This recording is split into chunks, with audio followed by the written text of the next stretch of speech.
ஆண்டிப்பட்டி அருகே தண்டவாளத்தை கடக்க முயன்ற மூதாட்டி சோதனை ஓட்டத்திற்காக இயக்கப்பட்ட ரயில் மோதியதில் உயிரிழந்தார்.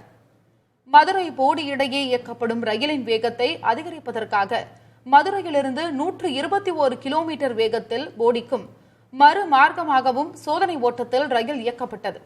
இந்நிலையில் தேனி மாவட்டம் பொம்மிநாயக்கன்பட்டி அருகே தண்டவாளத்தை கடக்க முயன்ற மூதாட்டி மீனாட்சி மீது சோதனை ஓட்டத்திற்காக இயக்கப்பட்ட ரயில் மோதியதில் அவர் உயிரிழந்தார்.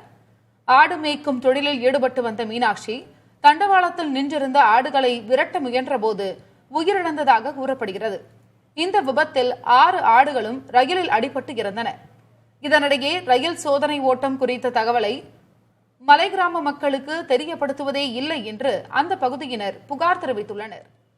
கடந்த காலங்களில் நடைபெற்ற ரயில் சோதனை ஓட்டத்தின் போது பங்களாமேடு மற்றும் திருமலாபுரம் பகுதியில் தலா ஒருவர் ரயிலில் அடிபட்டு உயிரிழந்த நிலையில் அதிகாரிகள் இந்த விவகாரத்தில் உரிய கவனம் செலுத்த வேண்டும் என்று பொதுமக்கள் வலியுறுத்தி வருகின்றனர்.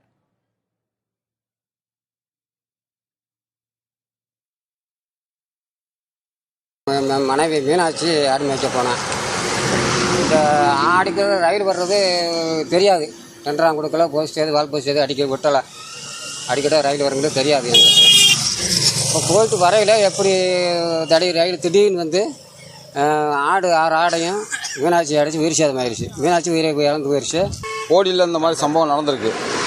கிராமங்களத்தில் வந்து எதுவுமே அறிவிக்காமல் எந்த ஒரு விஷயங்களும் செய்யாமல் இப்படி செய்யக்கூடாது. இதோட அந்த உயிர் சேதத்தோட முடிவுக்கு வரணும்.